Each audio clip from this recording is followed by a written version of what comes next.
నమస్కారం, సుఖీభవకు స్వాగతం.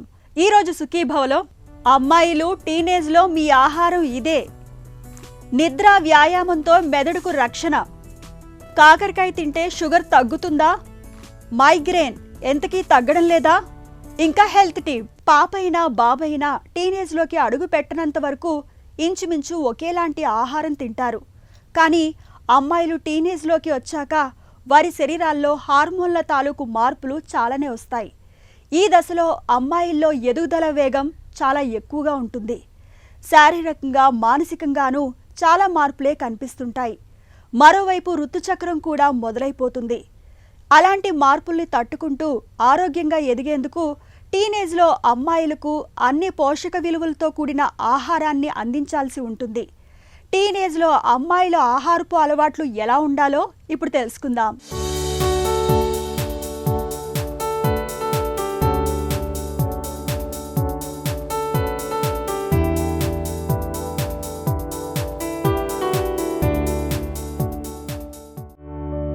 పసితనపు ఛాయలు వీడి కౌమారంలోకి అడుగుపెట్టిన దశలో అమ్మాయిల్లో ఒంట్లో హార్మోన్ల ఉధృతి పెరుగుతుంది. ఋతుచక్రం రూపంలో కొత్త ప్రపంచం ఎదురవుతుంది. ఇటు శారీరకంగానూ అటు మానసికంగానూ అనేక మార్పులు చోటు చేసుకుంటాయి. ఎదుగుదల వేగం కూడా ఎక్కువగా ఉంటుంది. ఇలాంటి పరిస్థితుల్లో అమ్మాయిలకు పోషకాల అవసరం చాలా ఎక్కువగా ఉంటుంది. అయితే దురదృష్టవశాత్తు మన దగ్గర టీనేజ్ అమ్మాయిల్లో 30% మందిలో ఐరన్ లోపం, 20% మందిలో విటమిన్ల లోపాలు ఉంటున్నాయని సర్వేలు చెప్తున్నాయి. టీనేజ్లో ఈ పోషకాల లోపం వల్ల శరీరంలోని హార్మోన్ల సమతూకం దెబ్బతిని అనేక అనర్థాలు ఎదురయ్యే ప్రమాదం ఉంటుంది.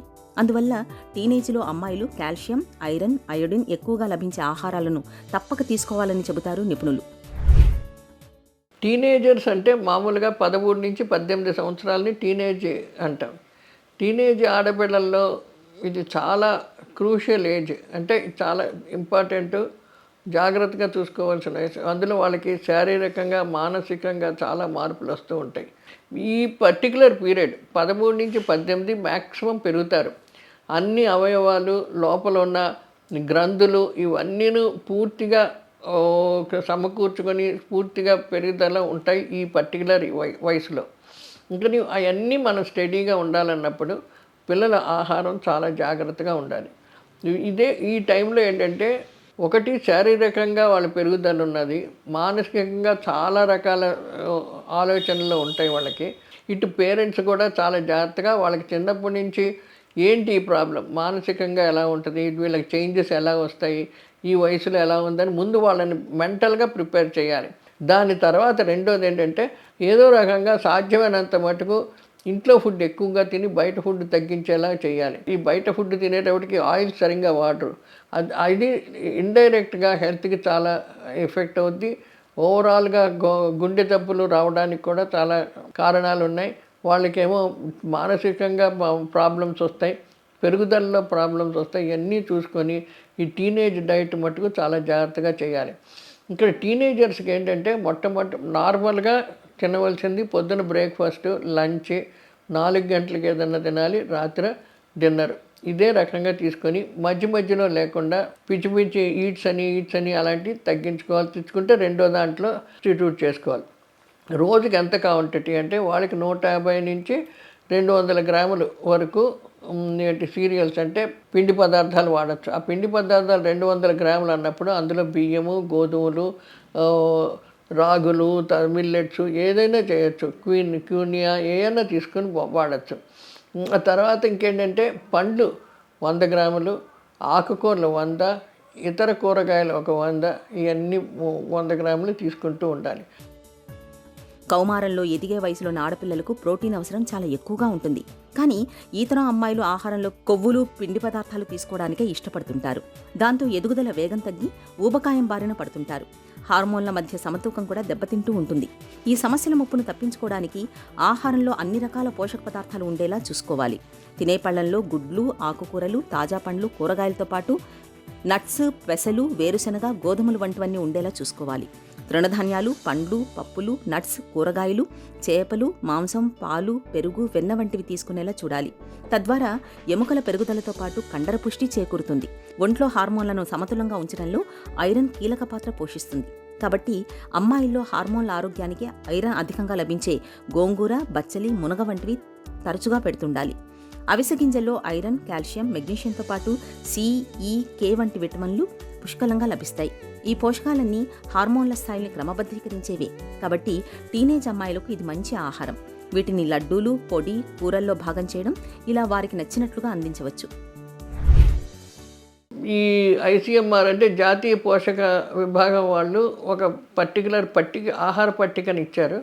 అందులో ఏంటంటే ఎన్ని క్యాలరీస్ కావాలి అంటే నార్మల్గా ఏంటంటే ఒక 200 గ్రాములు సీరియల్స్ అంటే ఏ రకమైన సీరియల్స్ అంటే పిండి పదార్థాలు వాడచ్చు.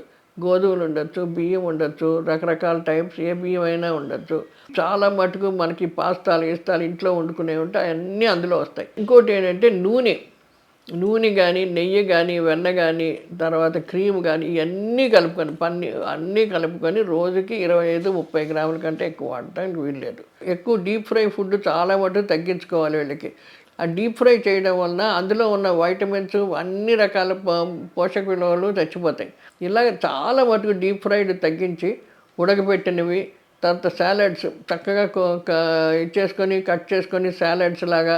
మళ్ళీ పాలు తీసుకోవచ్చు, 300 ml పర్ డే తీసుకోవాలి. అది ఏ రకంగా పెరుగులా ఉండొచ్చు, ఏ రకంగా లేకపోతే పాలులాగా తాగొచ్చు, ఏమన్నా చేయొచ్చు. ఈ రకంగా మనం పట్టికి చేస్తూ నెయ్యి, నూనె, ఆ పదార్థాలు అన్నీ కలిపి రోజుకి 30-40 గ్రాముల కంటే ఎక్కువ ఉండకూడదు. ఉప్పు కూడాను రోజుకి 2 గ్రాముల కంటే ఎక్కువ ఉండకూడదు. అంటే అర స్పూన్ కంటే ఎక్కువ ఉండకూడదు ఉప్పు. మ్యాక్సిమం 3 గ్రాముల వరకు తినచ్చు, అంటే అర చెంచా. నూనెమో 30 గ్రాములు, అంతకంటే ఎక్కువ ఉండకూడదు. ఇవి రెండు చాలా జాగ్రత్తగా తీసుకుంటే ఆరోగ్యకరంగా ఉంటారు, బరువు పెరగరు. స్నాక్స్ అన్నప్పుడు డీప్ ఫ్రైడ్ ఫ్రూట్స్ చాలా తక్కువ చేసుకొని, ఇప్పుడు ఉడకబెట్టిన శనగలు ఉంటాయి, లేకపోతే పల్లీలు ఉంటాయి, ఇలాంటివన్నీ ఉప్పేసి ఉడకబెట్టేసి పెట్టుకొని తింటే దాంట్లో ప్రోటీన్స్ ఉంటుంది, దాంట్లో ఎక్కువ పీచు ఉంటుంది, అన్నీ ఉంటాయి. ఇలా కొంచెం మార్పులు చేసుకుంటే ఈ టీనేజ్ చాలా ఇంపార్టెంట్. వాళ్ళకి మొత్తం జీవితం అంతా ఈ ఏజ్లో ఉన్న పోషక విలువలు బట్టి, వాళ్ళు నడిచే విధానం బట్టి జీవితం అంతా ఆధారపడి ఉంటుంది. టీనేజీలో అమ్మాయిల్ని సాధ్యమైనంత ఫాస్ట్ ఫుడ్స్కి, జంక్ ఫుడ్స్కి దూరంగా ఉంచాలి. స్వీట్లు, కేకులు, చాక్లెట్లకు ప్రత్యామ్నాయంగా ఫ్రూట్ సలాడ్లు, నువ్వులు, డ్రై ఫ్రూట్ లడ్డూలు వంటివి ఇవ్వాలి. స్నాక్స్ అంటే మొలకల చాట్, శనగలు, బొబ్బర్లతో చేసిన వడలు వంటివి రుచి చూపించాలి. ఇవన్నీ రుచిగా ఉంటాయి, శక్తిని ఇస్తాయి. అమ్మాయిల ఆహారంలో అంజీర్ని చేర్చడం మంచిది. ఈ పండు హిమోగ్లోబిన్ స్థాయిని పెంచడమే కాదు, రక్తాన్ని శుద్ధి చేస్తుంది. ఇక అమ్మాయిల్లో ఎముకల ఆరోగ్యానికి కాల్షియం ఎక్కువగా ఉండే పాల పదార్థాలని అందించాలి. రోజుకు కనీసం 8 గంటలు నిద్రపోవాలి. అలాగే రోజు కనీసం అరగంట సేపు వ్యాయామం చేసేలా చూడాలి. నిత్యం వ్యాయామం చేయడం వల్ల హార్మోన్లు సమతులంగా ఉంటాయి, బరువు అదుపులో ఉంటుంది, థైరాయిడ్, పీసీఓడి వంటి సమస్యల ముప్పు తగ్గుతుంది. హెల్త్ న్యూస్ మీకోసం.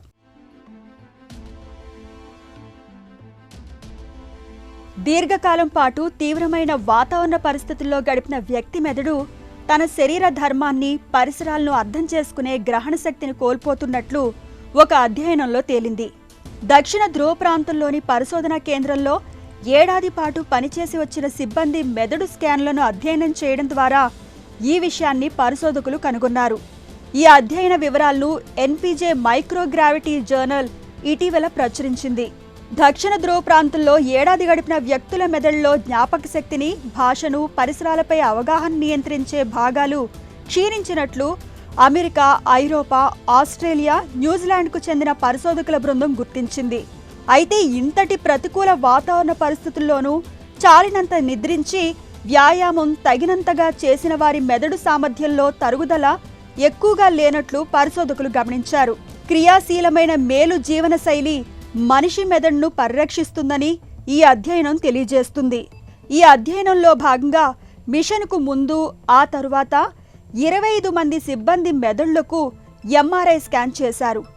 ఈ స్కాన్లను పోల్చి చూడగా మెదడులోని పైరేటల్ లోబ్, హిప్పో క్యాంపస్, థాలమస్ ప్రాంతాల్లోని బూడిద రంగు పదార్థం గ్రే మ్యాటర్లో తరుగుదల గమనించారు.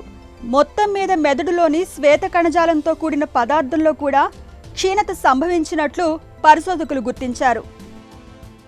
షుగర్ జబ్బును అదుపులో ఉంచుకునేందుకు మనలో చాలామంది చాలా ప్రయత్నాలే చేస్తుంటారు. ఆహారంలో సవాలక్ష పథ్యాలు పాటిస్తుంటారు. ముఖ్యంగా కొంతమంది కాకరకాయను రోజువారీ ఆహారంలో ఒక భాగంగా చేసుకుంటూ ఉంటారు. తరచూ కాకరకాయ జ్యూసును తాగుతుంటారు. కాకరలోని చేదు గుణం రక్తంలో షుగర్ను తగ్గిస్తుందని బలంగా నమ్ముతుంటారు. అసలు ఈ నమ్మకంలో నిజమెంత? కాకరకు నిజంగానే షుగర్ను అదుపు చేసే గుణం ఉందా? ఆసక్తికరమైన ఈ విషయం గురించి డాక్టర్ ఏం చెబుతున్నారో ఇప్పుడు విందాం. డయాబెటీస్కి కాకరకాయకి చాలా దగ్గర సంబంధం ఉంది. చాలామంది చెప్తారు ఆ విషయం. ఇది మన తెలుగు రాష్ట్రాల్లో కన్నా కూడా ఉత్తర భారతదేశంలో కాకరకాయ మీద ఎక్కువ పరిశోధనలు జరిగాయి అన్నమాట. మన agriculture ICR, Indian council of agriculture research తరఫున అవుతానేవి, ఐసీఎంఆర్ తరఫున అవుతానేవి కరేలా మీద చాలా పరిశోధనలు జరిగి దాదాపు కొన్ని 20-30 ఏళ్ల పాటు ఎన్నో రకాల పరిశోధన వ్యాసనాలు వెలువరించారు. మన హైదరాబాద్లోను తెలుగు రాష్ట్రాల్లోనూ మెంతుల గురించి ఎక్కువ పరిశోధనలు జరిగాయి. అక్కడంతా కరేలా గురించి ఎక్కువ పరిశోధనలు జరిగాయి అనమాట. దాని నుంచి ఎన్నో రకాల ప్రోటీన్స్ కూడా ఐసోలేట్ చేశారు, బయటకు తీసి దానికి అది కరేలా 1, కరేలా ఏ అలా రకరకాల పేర్లు పెట్టారు. ఎన్నో పరిశోధనలు జరిగి చివరికి కాకరకాయ ఎటువంటి రూపంలో తీసుకున్నా, అది మరి కాకరకాయ మొత్తం తీసుకున్నా, కాకరకాయ రసం తీసుకున్నా, కాకరకాయ ఎక్స్ట్రాక్ట్ దానిలోంచి మనం బయటకు తీసినటువంటి ఈ ప్రోటీన్లు తీసుకున్నా, ఏది తీసుకున్నా కూడా డయాబెటీస్ని మనం నియంత్రణలో ఉంచుకునే అవకాశం లేదు అని చెప్పి దాదాపు కొన్ని దశాబ్దాల పరిశోధనలో తేలింది. అయినా అలవాటుగా కాకరకాయతో తింటే తప్పేం లేదు, కానీ కాకరకాయ తింటే డయాబెటీస్ నియంత్రణ వస్తుంది లేదా కాకరకాయ వలన డయాబెటీస్ నివారించుకోవచ్చు అనే విషయాలు మాత్రం కరెక్ట్ కాదు. కాకరకాయ అలవాటుగా ఆహార పదార్థంగా కూరల్లో వాడుకుంటూ మన భారతీయులు అందరూ కూడా తింటారు. దానివల్ల తప్పు లేదు. దానివల్ల డయాబెటీస్ విషయంలో మాత్రం ఉపయోగం అంటూ ఏమి ఉండదండి. డయాబెటీస్కి కాకరకాయకి మనకి ఆరోగ్య సంబంధమైన సంబంధాలు ఏం లేవు. నిద్ర చాలనప్పుడు, పని ఒత్తిడి ఎక్కువైనప్పుడు తల నొప్పిగా అనిపించడం మామూలే. ఇలాంటప్పుడు ఒక కప్పు కాఫీ లేదా టీ తాగితే వెంటనే తలనొప్పి తగ్గిపోతుంది. అయితే తలనొప్పిలోనే మైగ్రేన్ అనే మహా తలనొప్పి ఒకటి ఉంది. తలలో నరాలు చిట్లిపోతున్నాయా, తలపై ఎవరైనా సుత్తులతో బాదుతున్నారా అన్నంతగా వేధిస్తుంది. మరీ ముఖ్యంగా మైగ్రేన్ అనేది మహిళల్లో ఎక్కువగా కనిపిస్తుంది. మైగ్రేన్ బాధల్ని తట్టుకోలేక చాలామంది ఆత్మహత్య ఆలోచనలు సైతం చేస్తుంటారు.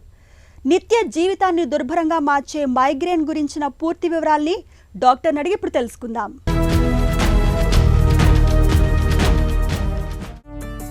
మైగ్రెయిన్ అంటే ఏంటి? ఎన్ని రకాలుగా ఉంటుంది? మైగ్రేన్ అనేది చాలా కామన్గా వచ్చే తలనొప్పి అండి. దీన్ని 2 రకాలుగా చెప్తారు. అంటే మేజర్ క్లాసిఫికేషన్ ఏంటంటే migraine with aura, migraine without aura అంటారు. అంటే మైగ్రేన్ వచ్చే ముందు కొన్ని లక్షణాలు కనపడతాయి. కంటి ముందు రంగులుగా కనపడటం కానీ, కళ్ళు బూజర్గా కనపడటం కానీ, మనిషి కొద్దిగా ఒకవైపు తిమ్మిరిగా అనిపించడం కానీ, ఇవన్నీ ఏంటంటే తలనొప్పి వచ్చే ముందు వచ్చే వార్నింగ్ సిగ్నల్స్ అనమాట. మైగ్రేన్ విత్ ఆరా అంటారు, మైగ్రేన్ వితౌట్ ఆరా అంటారు అనమాట. ఈ రెండు తెలుసుకోవటం ఎందుకు ఇంపార్టెంట్ అంటే, మైగ్రేన్ విత్ ఆరా ఉన్నోళ్ళు ఏంటంటే ఫస్ట్ అండ్ ఫార్మోస్ట్ కళ్ళు కొద్దిగా బూజర్గా అనిపించడం, కళ్ళు రెండుగా కనపడటం, ఇలా వచ్చిన తర్వాత then they start having headache అనమాట. దీన్ని ఏమని చెప్పచ్చు అంటే ప్రోడ్రోమ్ సిమ్టమ్స్ ఉంటాయి, ఆరా ఉంటుంది, క్లినికల్ అటాక్ అంటారనమాట. హెడేక్ ఉంటుంది. హెడేక్ వచ్చిన తర్వాత మళ్ళీ పోస్ట్ రోమ్ అంటారనమాట. ఇట్లా 4 స్టేజెస్లో ఉంటుంది అనమాట. అదే మైగ్రేన్ వితౌట్ ఆరా వాళ్ళకి ఏంటంటే అసలు ఈ ప్రిలిమినరీ సిమ్టమ్స్ ఏమి ఉండవు. దీన్ని యూజువల్గా ఏంటంటే మైగ్రేన్ 4 గంటల నుంచి 72 అవర్స్, 4 అవర్స్ టు 72 అవర్స్ వరకు ఈ సిమ్టమ్ వచ్చే ఛాన్స్ ఉంటుంది. అంటే ఆ హెడేక్ సివియారిటీ ఉంటుంది. వన్ సైడ్ థ్రాబింగ్ హెడేక్, బాగా పిండేసినట్టు ఉంటాం, ఒకవైపు అంతా దిమ్ముగా అనిపించడం, ఇదంతా ఉంటుంది. దాంతోపాటు ఫోటో సెన్సిటివిటీ, ఫోనో సెన్సిటివిటీ, అంటే కొద్దిగా సౌండ్స్ వచ్చినా అలర్జీగా ఉండటం, కొద్దిగా లైటింగ్ కలర్లో ఉన్నా ఇబ్బందిగా అనిపించటం. చాలామంది ఈ సాఫ్ట్వేర్ ఎంప్లాయీస్ ఏంటంటే స్క్రీన్ టైం ఎక్కువ పెట్టుకున్న తర్వాత ఈవినింగ్కి I'm having severe headache sir అంటారు. That is because they are very light sensitive. Migraine ఉన్న పేషెంట్స్కి ఇది చాలా కామన్గా వస్తూ ఉంటుంది అనమాట. మైగ్రెయిన్ ఎందుకు వస్తుంది? కారణాలేంటి? మైగ్రేన్ ఎందుకు వస్తుంది అనే దానికి స్ట్రైట్ ఫార్వర్డ్ రీజన్ ఏమి ఉండదండి. అంటే పలాని కారణం వల్ల మైగ్రేన్ వస్తుందని అయితే లేదు. ఎక్కువ reproductive female group 20 to 40 years ఉన్న ఫీమేల్స్లో చాలా ఎక్కువగా ఉంటుంది అనమాట మైగ్రేన్ అటాక్స్. దీనికి there are multiple factors, genetic factors, environmental factors, then coming to hormonal influence in females అనమాట. ఇంకోటి ఎన్విరాన్మెంటల్ అండ్ జెనెటిక్ ఫ్యాక్టర్స్. కొద్దిమందికి కొద్ది అలర్జీస్ వల్ల హెడేక్ కామన్గా రావచ్చు. కొద్దిమందికి జెనెటికలీ అంటే ఫెమిలియల్ మైగ్రేన్స్ కూడా కొన్ని ఉన్నాయి. ఫెమిలియల్ హెమిప్లీజిక్ మైగ్రేన్స్ అంటారు. ఇటువంటివి ఏంటంటే తలనొప్పితో పాటు ఒకవైపు కాలు చేయి కొద్దిగా వీక్గా అనిపించడం కొద్దిసేపు, ఇవన్నీ జరుగుతూ ఉంటాయన్నమాట. మహిళల్లో మైగ్రెయిన్ ఎందుకు ఎక్కువ? మహిళల్లో మైగ్రేన్ చాలా కామన్గా రావడానికి ముఖ్య కారణం ఏంటంటే హార్మోనల్ ఇంబ్యాలెన్స్. కొంతమందికి ఏంటంటే ఆ మెన్స్ట్రుయేషన్ టైంలో ఫస్ట్ 3 డేస్ అంటే మెన్సెస్ అయ్యే 2-3 డేస్ ముందు నుంచి 2-3 డేస్ తర్వాత వరకు హెడేక్ ఎందుకు వస్తుందంటే ఈస్ట్రోజన్ లెవెల్స్ కొద్దిగా తక్కువ ఉండటం వల్ల they are prone for more migraine attacks అనమాట. అదే వెన్ కంపేర్ టు ప్రెగ్నెన్సీలో ఏంటంటే ఈస్ట్రోజన్ కొద్దిగా ఆప్టిమమ్గా మెయింటైన్ అవుతుంది కాబట్టి రిస్క్ ఆఫ్ మైగ్రేన్ కొద్దిగా తగ్గుతుంది. అదే పోస్ట్ మెనోపాజల్ ఉమెన్లో నేను చాలామందికి చెప్తా ఉంటాను, మీకు వయసు పెరిగే కొద్దీ మైగ్రేన్ తగ్గచ్చు అని. యాక్చువల్గా అది బ్లాంక్ స్టేట్మెంట్ కాదు, అంటే ఏదో ఊరికే చెప్పిన స్టేట్మెంట్ కాదు. మెనోపాజల్ ఉమెన్ అంటే మెనోపాజ్కు రీచ్ అయ్యే టైంలో ఈ మైగ్రేన్ వచ్చే రిస్క్ చాలా తక్కువ ఉంటుంది. ఎందుకంటే because of the oestrogen levels are being maintain in optimum level and ఆ ఫ్రీక్వెన్సీ ఆఫ్ అటాక్స్ చాలా తక్కువగా ఉంటాయన్నమాట. అండ్ ఎన్విరాన్మెంటల్ ఫ్యాక్టర్స్ ఇవన్నీ కూడా ఫీమేల్స్లో ఓవరాల్గా మైగ్రేన్ రిస్క్ ఎక్కువగా ఉంటుంది అన్నమాట. మైగ్రెయిన్తో తీవ్రస్థాయి సమస్యలు ఏమైనా ఎదురవుతాయా? లైఫ్ థ్రెటనింగ్ కాంప్లికేషన్స్ మైగ్రేన్లో యూజువలీ రేర్. మైగ్రేన్ పేషెంట్స్లో లైఫ్ థ్రెటనింగ్ కాంప్లికేషన్స్ మేము చూసినవి ఏంటంటే, కొద్దిమంది ఫిమేల్స్ ఏంటంటే హార్మోనల్ కాంట్రాసెప్టివ్ పిల్స్ మీద ఉంటారు.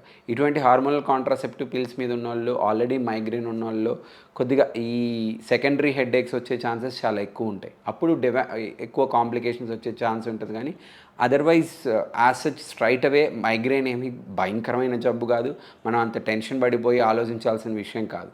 కొన్ని డేటాస్ ప్రకారం, కొన్ని స్టడీస్ ప్రకారం ఏంటంటే ఈ మైగ్రేన్ విత్ ఆరా, నేను ఇందాక డిస్కస్ చేసినట్టు మైగ్రేన్ విత్ ఆరా ఉన్న పేషెంట్స్లో కొద్దిగా స్ట్రోక్ రిస్క్ ఎక్కువగా ఉంటుంది. అంటే ఇస్కెమిక్ స్ట్రోక్ వచ్చే రిస్క్ చాలా ఎక్కువ ఉంటుంది. ఇంకోటి కొన్ని డ్రగ్స్ మనం మైగ్రేన్కి యూజ్ చేసే వాటి వల్ల వచ్చే సైడ్ ఎఫెక్ట్స్ వల్ల కొద్దిగా ఈ స్ట్రోక్స్ వచ్చే రిస్క్ కొన్ని స్టడీస్లో ప్రూవ్ అయిందన్నమాట. మందులతో మైగ్రెయిన్ తగ్గుతుందా? చికిత్స ఎలా ఉంటుంది? మైగ్రేన్లో ట్రీట్మెంట్ 2 రకాలు ఉంటుంది. One is acute treatment of migraine, అంటే సివియర్ హెడేక్ వచ్చినప్పుడు ఏ మందులు వాడాలి, ఎటువంటి మందులు వాడాలి, ఎవరికి ఎంత డోస్ ఆఫ్ మెడిసిన్స్ వాడాలనేది డిఫరెంట్గా ఉంటుంది అనమాట. కొద్దిమందికి సింపుల్ పారాసెటమాల్తో తగ్గుతుంది, కొద్దిమందికి సెకండ్ లెవెల్ ఆఫ్ ఎన్ఎస్ఐడ్స్ అంటారు, నాప్రాక్సిన్ సోడియం కానీ ఇబుప్రోఫెన్ కానీ ఇటువంటివి ఇస్తూ ఉంటాం. కొద్దిమంది నెక్స్ట్ లెవెల్కి వెళ్ళిన వాళ్ళకి ట్రిప్టాన్స్ అంటారనమాట. అక్యూట్ అటాక్ని మెయింటైన్ చేయడానికి ట్రిప్టాన్స్ ఇస్తూ ఉంటాం అనమాట. ఒక్కొక్కరికి సివియారిటీని బట్టి డిఫరెంట్ ఉంటుంది. దట్ ఈస్ అక్యూట్ అటాక్లో వచ్చే ట్రీట్మెంట్స్. ఇంకోటి ఎక్కువసార్లు రాకుండా ప్రొఫిలాక్టిక్ మెడిసిన్స్ అనేది ఎందుకు వాడాలి అంటే, ఫ్రీక్వెన్సీ ఆఫ్ అటాక్స్ ఎక్కువ ఉంటాయి. కొద్దిమందికి వారానికి 3-4 రోజులు మైగ్రేన్ అటాక్స్ రావటము, బాగా వాళ్ళ వర్క్ డిస్టర్బ్ అయిపోవటము, ఇంట్లో పనుల మీద కాన్సన్ట్రేట్ చేయలేకపోవటము, ఇటువంటి వాళ్ళకి వి అడ్వైజ్ ప్రొఫిలాక్టిక్ మెడిసిన్స్ కూడా ఏంటంటే అరౌండ్ 3 to 6 months యూజ్ చేసి అవి ఎలా అంటే they are helping them out in decreasing the ఫ్రీక్వెన్సీనా, ఇదంతా అనలైజ్ చేసుకొని మళ్ళీ మెడిసిన్స్ అడ్జస్ట్ చేస్తాం అనమాట. Now we have injections even to migraine, అంటే మంత్లీ వన్స్ కానీ మంత్లీ థ్రైస్ ఇచ్చే ఇంజెక్షన్స్ ఉన్నాయి. వీటి వల్ల ఏంటంటే హెడేక్ ఫ్రీక్వెన్సీ ఎక్కువ రాకుండా చేయొచ్చు, ప్లస్ సివియారిటీ ఆఫ్ మైగ్రేన్ తగ్గించడం కూడా పాసిబిలిటీ ఉంటుంది అనమాట. మైగ్రేన్కి డెఫినెట్గా ట్రీట్మెంట్ ఉంది. It is different from every patient. అంటే ఒక డ్రగ్ ఇస్తే ఇంకా జీవితంలో తలనొప్పి రాదు అనే మాట ఎవరైనా డాక్టర్ చెప్పాడంటే అది మోసం చేసినట్టే. మైగ్రెయిన్ ప్రేరేపకాల విషయంలో ఏం చేయాలి? ఎలాంటి జాగ్రత్తలు తీసుకోవాలి? మైగ్రేన్లో మెయిన్గా ఏంటంటే లైఫ్ స్టైల్ మోడిఫికేషన్ అనేది ప్రతి పేషెంట్కి మేము ఓపీలో చెప్తూ ఉంటాం అనమాట. మనకి మోస్ట్ కామన్గా వచ్చే పేషెంట్స్ ఎలా ఉంటారంటే సాఫ్ట్వేర్ ఇంజనీర్స్ కానీ, కాలేజ్ గోయింగ్ స్టూడెంట్స్ కానీ, స్కూల్ గోయింగ్ స్టూడెంట్స్ కానీ ఉంటారనమాట. ఇటువంటి వాళ్ళల్లో మోస్ట్ కామన్ రిస్క్ ఫ్యాక్టర్ నేను చూసిందంటే స్లీప్ డిప్రైవేషన్. ఏంటంటే నైట్ అంతా ఇన్స్టాగ్రామ్ రీల్స్ చూసుకుంటా, యూట్యూబ్ వీడియోస్ చూసుకుంటా, స్క్రోల్ చేసుకుంటా, స్క్రీన్ టైం పెరిగిన వాళ్ళలో ఫ్రీక్వెన్సీ ఆఫ్ హెడేక్స్ చాలా ఎక్కువ పెరిగాయండి. And those people are more prone for other disorders also. అట్లా కంటిన్యూస్గా ఫోన్ చూసుకోవటం, స్క్రీన్ చూసుకోవటం వల్ల ఐస్ దెబ్బతింటాయి. Plus they are more prone for obesity, mobility లేకపోవడం, అలానే కూర్చోవటం వల్ల they are more prone for obesity. ఇంకోటి కొద్దిమందికి ఏంటంటే జర్నీస్లో ఉన్నప్పుడు హెడేక్ ట్రిగ్గర్ అవటం. ఇటువంటి వాళ్ళల్లో ఏంటంటే కొద్దిగా ముందుగానే, అంటే ఫర్ ఎగ్జాంపుల్ నాకు సివియారిటీ ఆఫ్ హెడేక్ ఎక్కువ రావచ్చు, జర్నీ నేను అవాయిడ్ చేయలేను, ఇటువంటి వాళ్ళలో ఏంటంటే సింపుల్ మెడిసిన్స్ ఉంటాయి. ఆ మెడిసిన్ వేసుకొని మనం జర్నీ స్టార్ట్ చేస్తే ఆ జర్నీలో మనకి ఆ అటాక్ రాకుండా ఉంటుంది. ప్లస్ ఫ్రీక్వెంట్ బ్రేక్స్ తీసుకోవడం బెటర్. అంటే నాకు లాంగ్ టర్మ్ జర్నీ పడదు అంటే ఫ్రీక్వెంట్ బ్రేక్స్ తీసుకుంటే అది బెటర్. ఇంకోటి ఎక్సెసివ్ ఫుడ్ ఇంటేక్, అంటే కరెక్ట్గా ప్లాన్డ్ డైట్ లేకపోవటం. అంటే నేను బిజీగా ఉన్నాను, నేను లంచ్ 5కి చేస్తాను, డిన్నర్ 2కి చేస్తాను, నైట్ 1 o'clock చేస్తానంటే కుదరదు. You should have proper food habits. Food skip చేసినా కూడా that will help to trigger your migraine. So ఈ లైఫ్ స్టైల్ మోడిఫికేషన్స్ అన్నీ చేసుకోగలిగితే మోస్ట్లీ మెడిసిన్స్ లేకుండానే మీ మైగ్రేన్ని ట్యాకిల్ చేయొచ్చు మీరు. మైగ్రేన్ మొదలైనప్పుడు అది తగ్గే వరకు చాలినంత విశ్రాంతి తీసుకోవాలి. చీకటి గదిలో ప్రశాంతంగా పడుకోవడం మేలు. వెలుతురు, శబ్దాలకు సాధ్యమైనంత దూరంగా ఉండాలి. మైగ్రేన్ బాధలు మరీ తీవ్రంగా ఉన్నప్పుడు డాక్టర్ని సంప్రదించి తగిన వైద్య సాయం తీసుకోవాలి. చిన్న చిట్కా మీకోసం. గొంతు బొంగురు సమస్యగా మారినప్పుడు వేడివేడి టీలోకి కొద్దిగా తేనెను కలుపుకుని తాగండి. తేనెలో ఉండే సహజ సిద్ధమైన యాంటీవైరల్ గుణాలు గొంతు బొంగురుకు కారణమైన వైరస్లను నాశనం చేస్తాయి. గొంతు బొంగురు ఇట్టే తగ్గిపోతుంది.